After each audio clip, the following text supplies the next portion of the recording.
So hi friends, ఈరోజు మనం mixed veg biryani ఎలా చేసుకుంటామో చెప్తాను.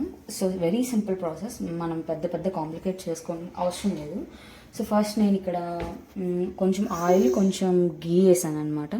సో ఓన్లీ గీ వేస్తే అది బాగా మాడిపోతుంది. సో నేను ఇలా వేసాను అనమాట. సో నెక్స్ట్ దీంట్లో మనం ఒక బిర్యానీ ఆకు, ఒక దాల్చిన చెక్క, 2 ఇలాచి, 2 జాజికాయ, లవంగం ఓకే వేసేసి ఫస్ట్ మనం కొంచెం మిక్స్ చేసుకుందాం. ఆ తర్వాత పోపు సామాన్లు వేసేస్తున్నాను. సో దీన్ని కొంచెం కలయ పెడదాం. కొంచెం ఓకే, ఇది కొంచెం బాగా వేగాక సో మనం నెక్స్ట్ ఆనియన్స్ వేసేద్దాం. ఓకే, ఆనియన్స్ కూడా కొంచెం ఫ్రై అవ్వాలి.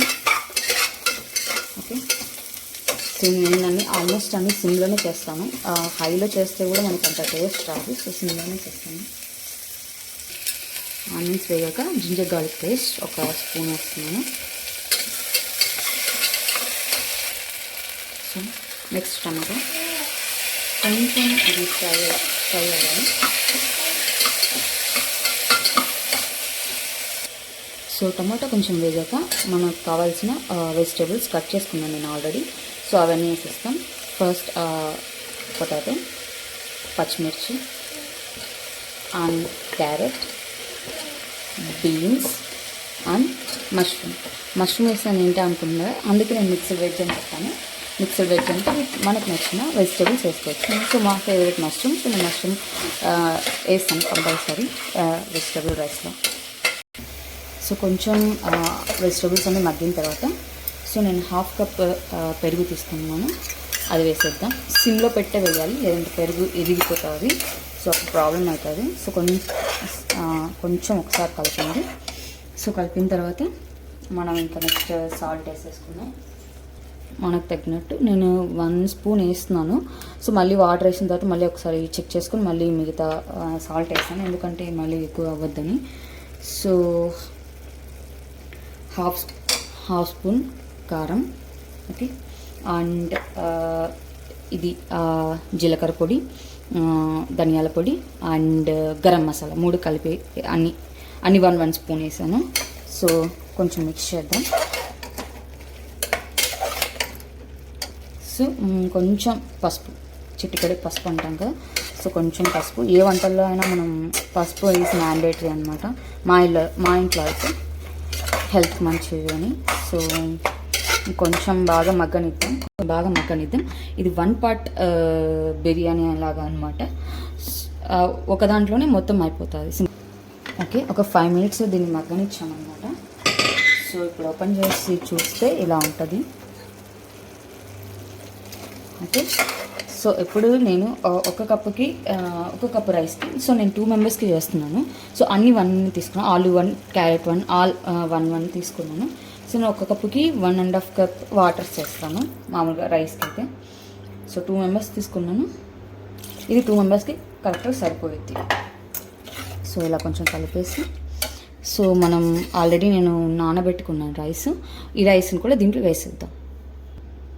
సో ఈ రైస్ని వాటర్ తీసేసి ఇందులో వేసేస్తున్నాను. సో నీట్గా వేసేసుకుందాం వితౌట్ ఎనీ వేస్ట్. సో నేను రైస్ వేసుకొని కొంచెం సేపు కొంచెం మిక్స్ చేసుకున్నాను. సో ఇప్పుడు మనం టేస్ట్ చూద్దాం, సాల్ట్ ఏమన్నా తక్కువైనా లేవా అని.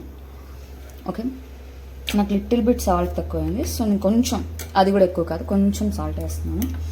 So that's it. అండ్ కొంచెం బాగా మిక్స్ చేసిన తర్వాత సో కొరియాండర్ అండ్ పుదీనా వేసేస్తున్నాను లాస్ట్. సో వేసేసి నేను ఈ గిన్నె దీంట్లో పెడుతున్నాను, ఎందుకంటే యాక్చువల్లీ మా కుక్కర్ అనేది వాటర్ అనేది లీక్ అవుతుంది అయ్యేటప్పుడు, విజిల్స్ వచ్చేటప్పుడు. సో నేను అలా కాకుండా ఇదొక టిప్ అనమాట. సో నేను దీంట్లో ఇలా పెట్టేసాను అనుకోండి విజిల్. సో మనకి ఇప్పుడు విజిల్ వచ్చేటప్పుడు వాటర్ అనేది బయటకు రాకుండా ఉంటుంది. ఓకే, సో నేను ఇప్పుడు కుక్కర్ పెట్టేస్తున్నాను. ఓకే, సో మీడియం ఫ్లేమ్లో పెట్టాలి. సో మీడియం ఫ్లేమ్లో నేను 3 విజిల్స్ రానిస్తాను. బేస్డ్ ఆన్ మై కుక్కర్, నేను నా కుక్కర్కి 3 విజిల్స్, మీడియంలో. ఓకే 3 విజిల్స్ అయితే వచ్చాయి. సో నేను ఆఫ్ చేస్తున్నాను. ఒక 5 మినిట్స్ ఆగి మనం ఓపెన్ చేస్తాం. ప్రెజర్ అంతా ఓకే, ప్రెజర్ అంతా పోయింది. సో నేను విజిల్ తీసేసాను. ఇప్పుడు ఓపెన్ చేసి చూద్దాం ఎలా ఉందో. ఓకే, చూసారా ఎంత పొడి పొడిగా, ఎంత బాగా అయిందో. సో మీరే చూసారు, ఓన్లీ 3 విజిల్స్ విత్ రైతా. నేను ఆల్రెడీ రైతా చేశాను, అది షార్ట్లో పోస్ట్ చేశాను, కావాలంటే చూడండి. ఇది కూడా చాలా simple style. Please like, share, subscribe to Unreason vlogs. Thank you.